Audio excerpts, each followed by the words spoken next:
नमस्कार, मैं हूं आशीष चित्रांशी और आप देख रहे हैं द न्यूज लॉन्चर।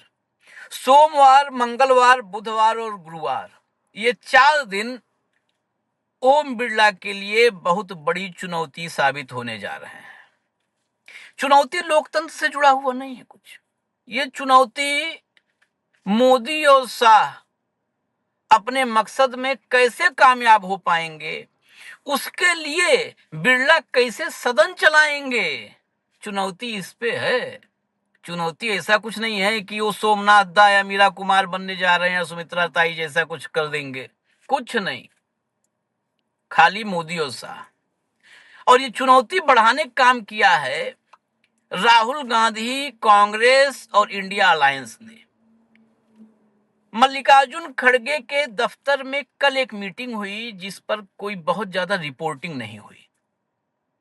कल सदन स्थगित होने के बाद मीटिंग हुई और इस मीटिंग में इंडिया अलायंस के नेता भी थे।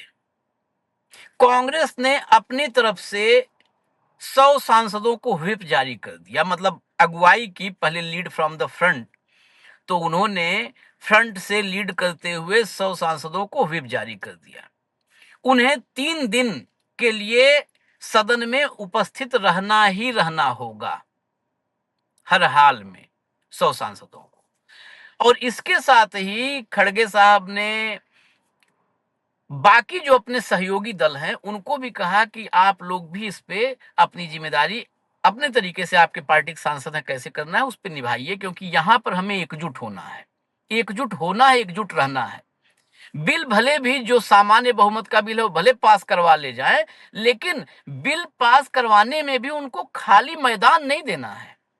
देश के सामने इनके चेहरे से नकाब उतारना है, देश को बताना है कि ये चाह क्या रहे हैं करना। इस देश में सिर्फ वर्टिकल डिवीजन इनका मकसद नहीं है।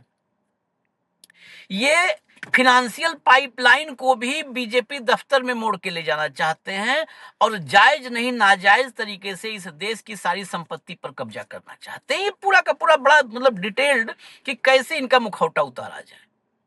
टीएमसी, अब तो फिलहाल ममता दीदी के पास 8 सांसद हैं, लेकिन टीएमसी ने भी अपना रुख साफ कर दिया कि हम पूरी तरह से, उन्होंने अपने सांसदों को निर्देश दिया कि सदन में रहना है और रहना है तो रहबो करबो, और का वो बंगला में बोलते हैं, लड़बो करबो और मरबो।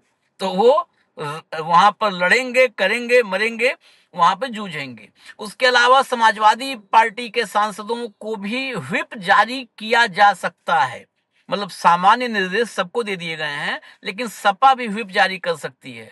तो सपा और डीएमके ऑलरेडी जो है अब इन सभी बिल के खिलाफ मैदान में आने का ऐलान कर चुकी है।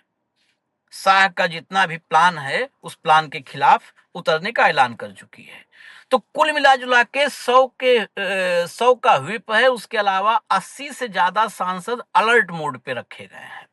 व्हिप उनको भी जारी किया जा सकता है, लेकिन अलर्ट मोड पर है। और अगर ये नंबर आप जाएंगे नंबर गेम में, तो अब सदन में अगले 4 दिन भयंकर बवाल होने वाला है शाह के बिलों पर। क्या होगा जरा समझने की कोशिश करते हैं और नंबर्स के साथ समझने की कोशिश करते हैं। भाव को ले आइए, फिर हेडलाइन दिखाइए और फिर बाइट। स्वागत है भाव। लो भैया, जरा खबर दिखाइए पहले। संसद के आखिरी 4 दिन क्यों हैं बेहद अहम? परिसीमन, महिला आरक्षण और एफसीआरए बिल पर बढ़ी सियासी हलचल। आगे चलिए अगला। अमित शाह पेश करने वाले हैं एफसीआरए बिल। कांग्रेस ने जारी की व्हिप। लोकसभा में 3 दिन बेहद अहम। आगे चलिए। अमित शाह संसद में क्या एफसीआरए बिल पेश कर सकते हैं अमित शाह? कांग्रेस ने अपने सांसदों के लिए जारी किया व्हिप। व्हिप भी जारी हो चुका है। 10, 11, 12 अगस्त के लिए व्हिप जारी हुआ है। और इसमें मिजोरम के सीएम, उन्होंने जो कहा है उनके बयान से कांग्रेस और चौकन्नी हुई।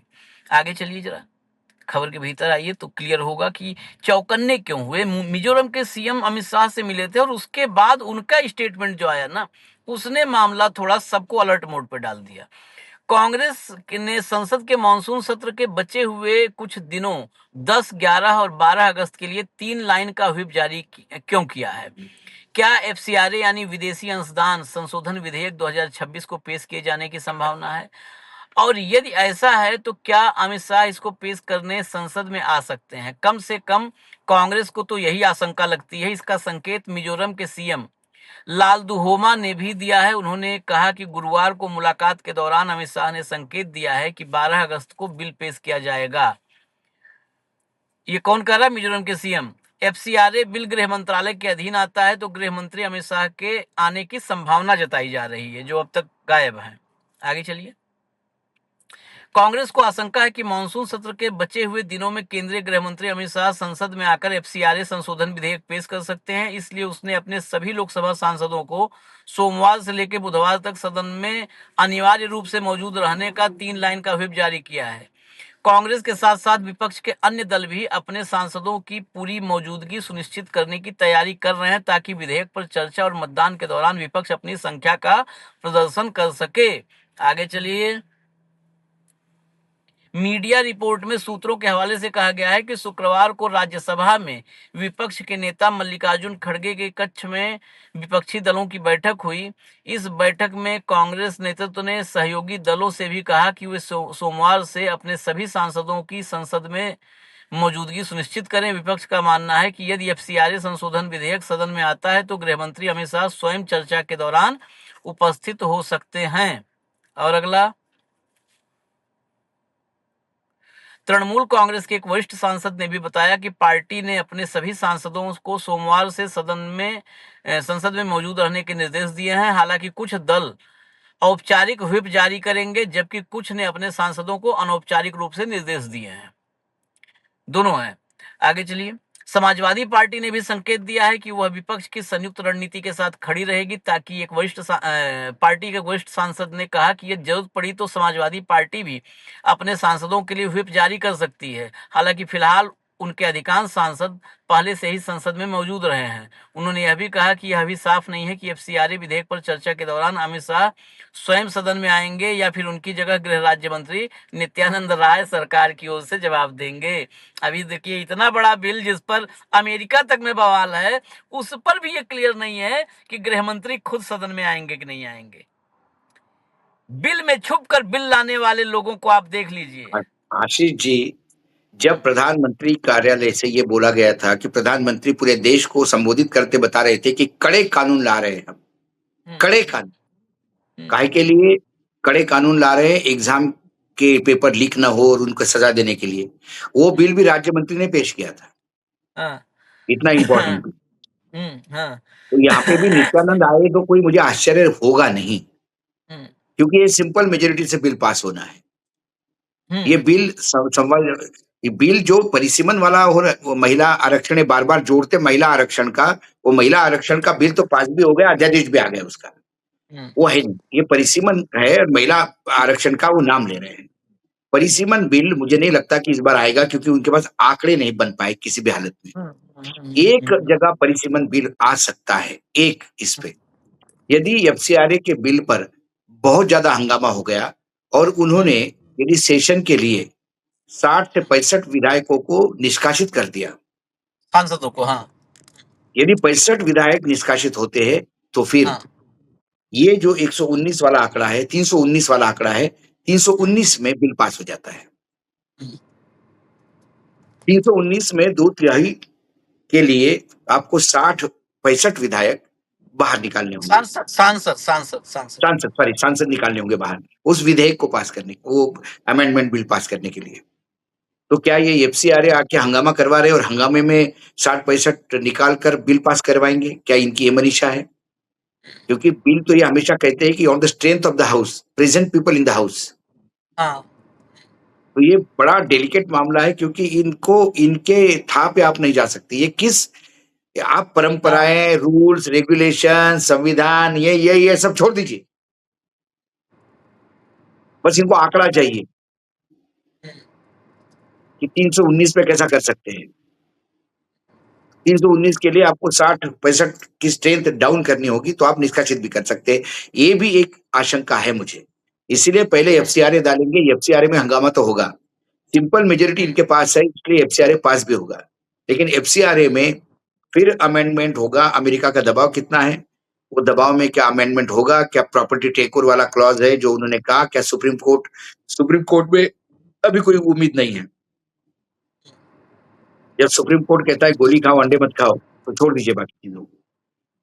उन्हें गोलियां खाई, तुमने अंडे डरते हो, तो वो बोलेंगे अरे क्या फायदा, अंग्रेजों ने तो ऐसा ऐसा टेक ओवर कर लिया था, अंग्रेजों ने तो राज्य के राज्य खालसा करके पूरे सल्तनत अंग्रेजों ने गले के नीचे उतार दिया अपने, और मोदी जी ने सिर्फ 2-4 मंदिर के ले लिए, तो आपको तकलीफ हो रही है एफसीआर में। कल सुप्रीम कोर्ट ने ऐसा कह दिया तो क्या करोगे आप? तो कुल मिलाकर ये जो बिल है, ये आने वाले 3 दिन बहुत अहम है। यदि गृह मंत्री सदन में आते हैं, तो पहली बार ये ज़रूर पूछा जाएगा गृह मंत्री से कि सबसे पहले आप लाठीचार्ज का जवाब दो, चंदे चोरी का जवाब दो। चंदा चोरी और लाठीचार्ज के बीच में, इस हंगामे के बीच में यदि एफसीआरए बिल पेश भी किया और पास भी हो गया, तो कोई आश्चर्य नहीं होगा, क्योंकि इन्हें इसके पहले भी करते आ रहे हैं। ये जजेस का अपॉइंटमेंट फाइनेंस बिल के नाम से करते आ रहे हैं, इससे ज्यादा और क्या चाहिए आपको? मतलब अब उसके बाद कुछ बचा ही नहीं। जजों की संख्या बढ़ाने का बिल फाइनेंस बिल बन के आता है, और उसको जस्टिफाई दिया जाता है कि अरे वो खर्चा बढ़ता है ना, जजेस आगे तो खर्चा बढ़ेगा, इसलिए फाइनेंस बिल। अरे ऐसा कौन सा बिल है जिससे खर्चा नहीं बढ़ेगा? ये एफसीआरए में तो खर्चा ही है ना, पैसे का ही मामला है ना, विदेशी फॉरेन फंडिंग। तो आने वाले समय में मुझे लगता है कल के सोमवार से लेके 15 तारीख तक, 14 तारीख तक बहुत अहम अहम समय है इस देश के लोकतंत्र के लिए, इस देश के संविधान के लिए। विपक्ष कैसा लामाबंद होता है, और स्पीकर से आप ये अपेक्षा मत रखिए कि कोई स्पीकर सदन चला रहे हैं। स्पीकर सदन नहीं चला रहे हैं, सदन सत्ता पक्ष चला रहा है, और स्पीकर सदन सत्ता पक्ष के एक स्पोक्स पर्सन बन के वहां काम कर रहे हैं। इसमें कोई दो मत नहीं है। तो कुल मिलाकर जो एक लग रहा था कि 38 का ब्लॉक इनके पास चला जाएगा, वो 38 वाला जो ब्लॉक है जिसमें डीएमके के 22, आम आदमी पार्टी, एआईएम, ये सारा ग्रुप था, इन सभी लोगों ने अभी क्लियर कट कह दिया कि वो परिसीमन के साथ, मतलब परिसीमन बिल के खिलाफ है। तो अब इनके पास जो 319 आंकड़ा अभी बैठता है इनके पास, वो जो 6 शिवसेना के आ गए, जो 20 टीएमसी के आ गए, ये सब जोड़ के अब 20 में से अब ये भी देखना होगा टीएमसी का व्हिप जो है, वो व्हिप कौन-सा व्हिप माना जाएगा? क्योंकि ये जो व्हिप है, ये विधेयक जो है, ये उसको भी ये कर देगा। एफसीआरए विधेयक में भी यदि टीएमसी का ममता बनर्जी के चीफ व्हिप ने व्हिप जारी किया, तो क्या ये 18 लोग उसका उल्लंघन करेंगे? क्योंकि 18 लोग अभी भी टीएमसी के लोग माने जाते हैं, उनके मर्जर को स्पीकर ने अभी अनुमति नहीं दी है।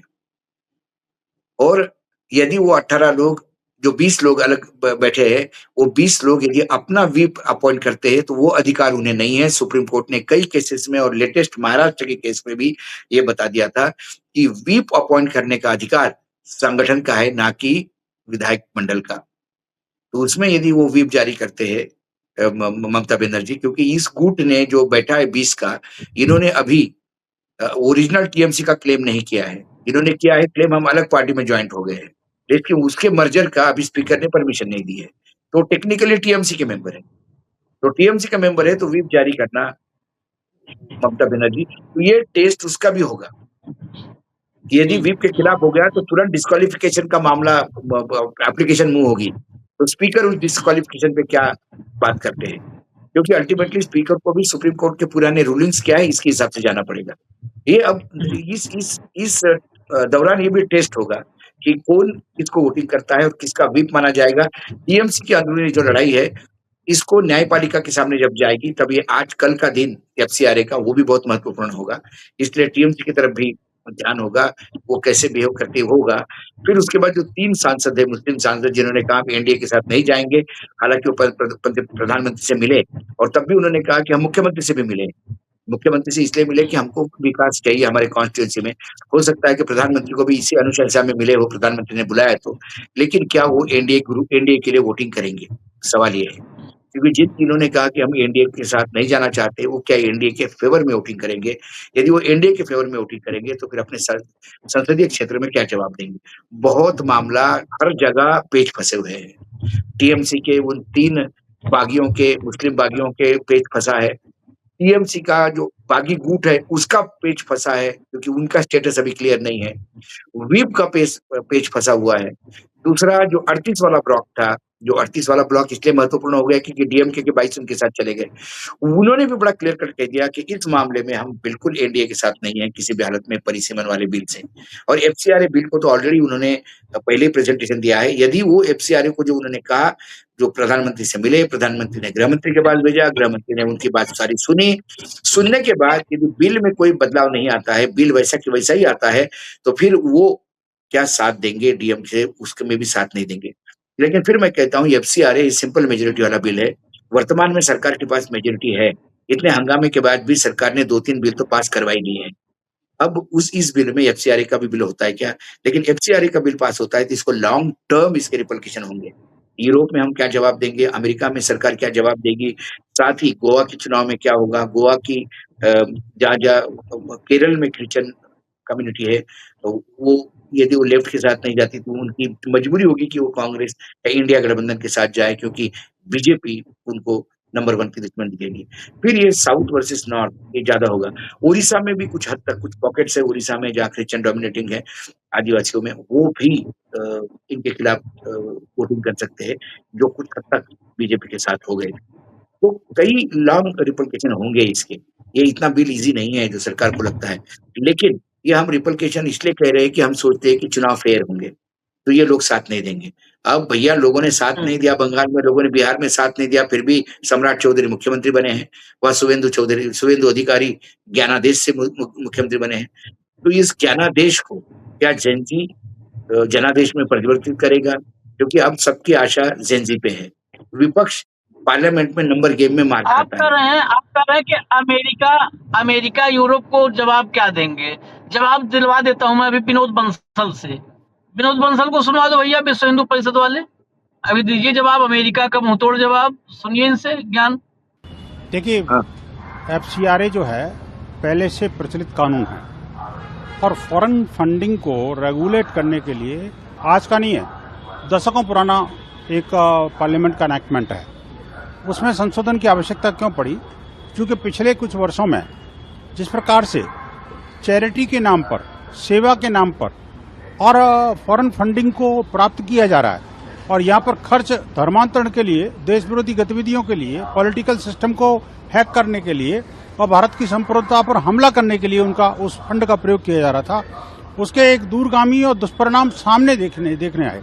और भारत सरकार ने इस बात को इंश्योर करना है कि आखिरकार जो फंड जिस मद में आया, जिस पर्पज से आया, उसी पर्पज में खर्च होना चाहिए, उसका प्रॉपर अकाउंटिंग होना चाहिए, उस पैसे का कोई एम्बेजलमेंट नहीं होना चाहिए और जिस दानदाता ने भारत के बाहर से जो पैसा दिया उसकी इच्छा की पूर्ति होनी चाहिए।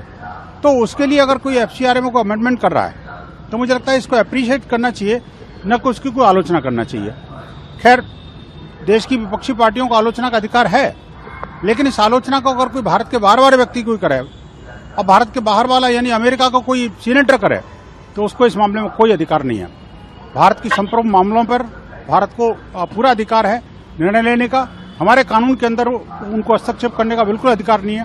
खासकर उस देश को तो बिल्कुल अधिकार नहीं है जिसने पूरे दुनिया भर के लोगों को आर्थिक संकट में डाल दिया और उनको ऊपर तमाम तरह के प्रतिबंध लगा दिए। आज वो जो बिलबिला रहे हैं उस यूएस सीनेटर की भावना को मैं समझ सकता हूं, क्योंकि जो पापी पादरी हैं और जो षड्यंत्रकारी चर्च है उसकी कलई अब खुलने वाली है, ऐसा लग रहा है। लेकिन मैंने ट्वीट करके उनसे पूछा है कि आखिरकार मुझे बताइए एफसीआरए का कोई प्रोविजन, कोई एक प्रोविजन बताइए जिसके माध्यम से आपको लग रहा है कि चर्च को भारत सरकार कब्जे में कर लेगी, किसी चैरिटी को अपने कब्जे में कर लेगी। नहीं, there is no such provision in the amendment also. ये क्या है? तो ये दिमाग कुछ नहीं है, गोबर भरा हुआ है आशीष जी। इन्होंने जो कहा कि एफसीआरए में अमेंडमेंट इसलिए करना चाहिए क्योंकि एफसीआरए में अमेंडमेंट करके अकाउंटेबिलिटी की, जो पैसा आता है वो सही आ रहा है कि नहीं आ रहा है, पैसा सही जगह जा रहा है कि नहीं जा रहा है, वो पैसा सही खर्चा हो रहा है कि नहीं हो रहा है, ये एफसीआरए में ऑलरेडी प्रोविजन है। अमेंडमेंट की जरूरत नहीं है, उसको लागू करना है। एफसीआरए क्या है? एफसीआरए आपको जो भी फंड आता है बाहर से, वो आरबीआई के थ्रू आता है। बगैर आरबीआई के आपको फंड नहीं मिल सकता, आरबीआई के अप्रूवल के। जो फंड आता है उसकी अकाउंटेबिलिटी है, उसका ऑडिट होता है, उसके यूजर सर्टिफिकेट देना पड़ता है रिजर्व बैंक ऑफ इंडिया को। ये जो बोल रहा है बंसल, ये सारी चीजें एफसीआरए में हैं। ये अमेंडमेंट कौन सा ला रहे हैं? अमेंडमेंट ये ला रहे हैं कि कोई भी एफसीआरए फंड रिसीव करने वाली कंपनी में कोई भी गलत काम होते हुए देखने पे हम उस पे कब्जा कर लेंगे, हम उसको सीज कर लेंगे, हम उसको अपने अंडर ले लेंगे। प्रॉब्लम ये है कि एफसीआरए में अभी भी प्रोविजन है। एफसीआरए के तहत कई लोगों के लाइसेंस कैंसिल हो गए, लोगों ने फॉरेन फंडिंग लिया है। फॉरेन फंडिंग लेने के बाद यदि उनको एजुकेशन के लिए मिला है और उन्होंने एजुकेशन की जगह दूसरी जगह यूज किया है, तो बाकायदा जो पैसा देती है उस एजेंसी के भी लोग आके चेक करते हैं कि हमारा पैसा सही जगह जा रहा है कि नहीं जा रहा है। क्योंकि ये चंदा चोरी करते हैं, इनके मन में चोर है तो इनको सभी चोर दिखते हैं। फॉरेन फंडिंग आता है तो ऑलरेडी सरकार के पास प्रोविजन है ही, वो उसमें अमेंडमेंट करने की जरूरत ही नहीं है। पुराने एफसीआरए में सारे प्रोविजन है जो बंसल बोल रहा है। फिर अमेंडमेंट क्यों ला रहे हैं? किस लिए ला रहे हैं? क्या अभी बिना अमेंडमेंट किए आपने एफसीआरए के तहत कई जगह कंपनियों को ब्लैकलिस्ट नहीं किया, कई फॉरेन फंडिंग नहीं रुकवा दिए? बार बार सर्टिफिकेट आज भी बहुत आरबीआई, मैं जानता हूं कि कुछ संस्थाओं के साथ मैं जुड़ा हुआ हूं, उनको कहीं बाहर से कोई प्रोजेक्ट आया उन्होंने किया तो एफसीआरए के लिए बहुत एक एक इतनी चीज डिटेल में मांग रहे हैं रिजर्व बैंक, और देनी पड़ रही है। तो ऑलरेडी उसमें प्रोविजंस है और अच्छे प्रोविजन है, मैं गलत नहीं बोल रहा हूँ। मैं कतई नहीं चाहता कि एफसीआरए के थ्रू आने वाला फंड, मैंने क्या कहा, एफसीआरए से आने वाला फंड इस देश में अराजकता फैलाए, ये बिल्कुल नहीं हो सकता। और एफसीआरए में इसके प्रोविजन है, इसके लिए अमेंडमेंट करने की जरूरत ही नहीं। बंसल ने जो कहा वो एफसीआरए में है। वो छोड़िए, जो अमेंडमेंट हो रहा है, जो अमेंडमेंट हो रहा है, वो अमेंडमेंट के बारे में ऑलरेडी डीएमके के सांसद मिल के आए, अलग अलग धर्मगुरु मिल के आए। उन्होंने कहा कि यदि हमारे संस्था में कुछ गलत हुआ तो आप हमको केस करिए, आप हमका फंड फ्रीज कर दीजिए, आप हमारे लोगों को अरेस्ट कर लीजिए, आप हमें ब्लैकलिस्ट करिए, एफसीआरए का जो लाइसेंस है वो कैंसिल करिए।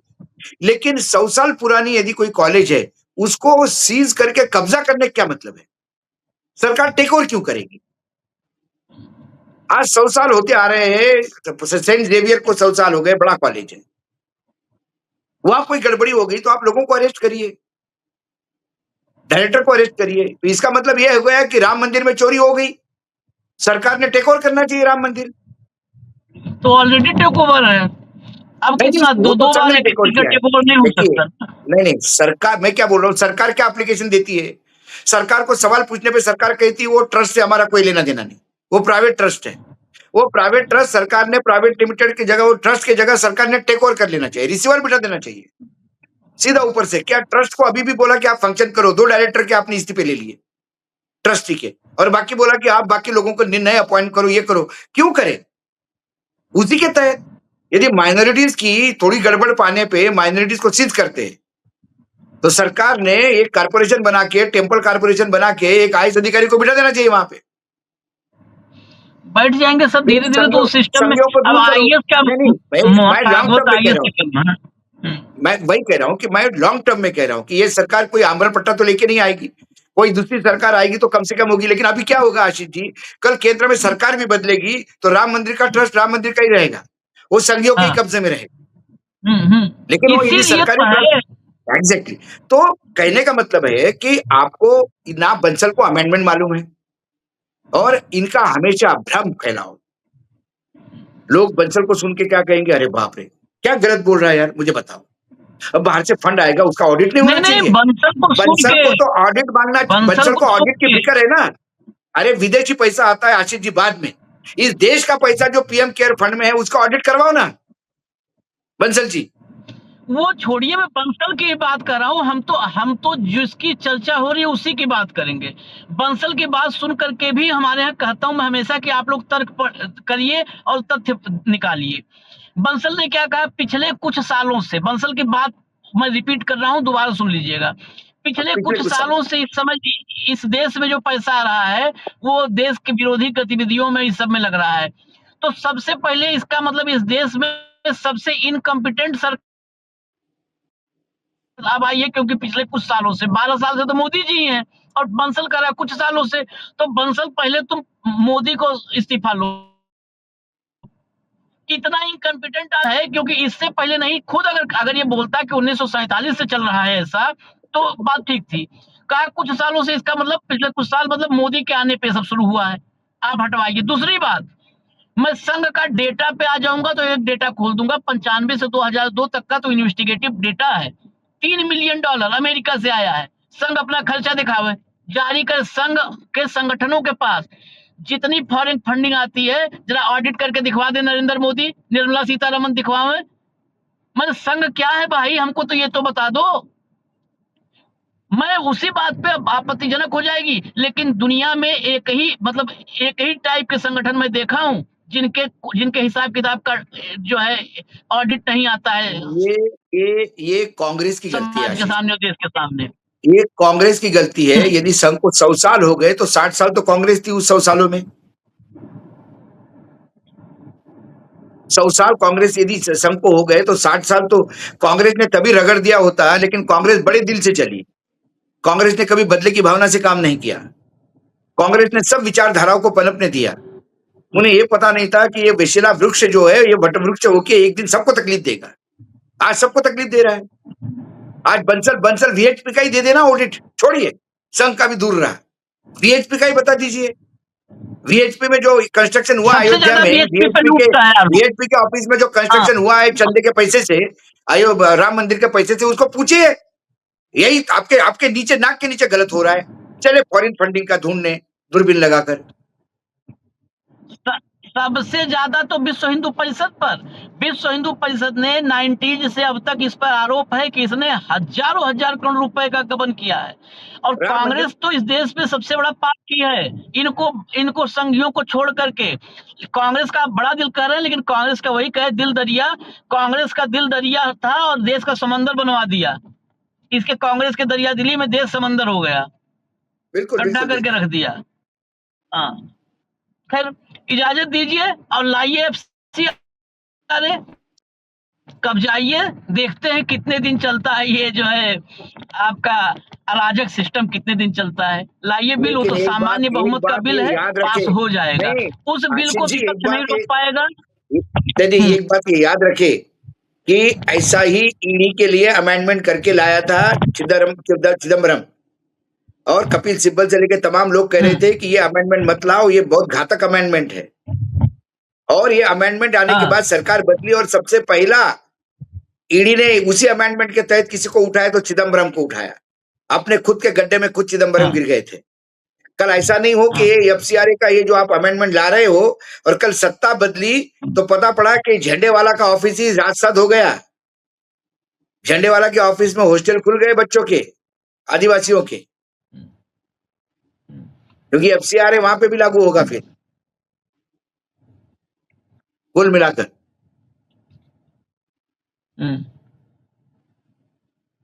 चलिए इजाजत दीजिए, फिर हम अगले कार्यक्रम में फिर आ रहे हैं, जल्दी कार्यक्रम लेकर के। धन्यवाद भाऊ, बहुत बहुत धन्यवाद, नमस्कार।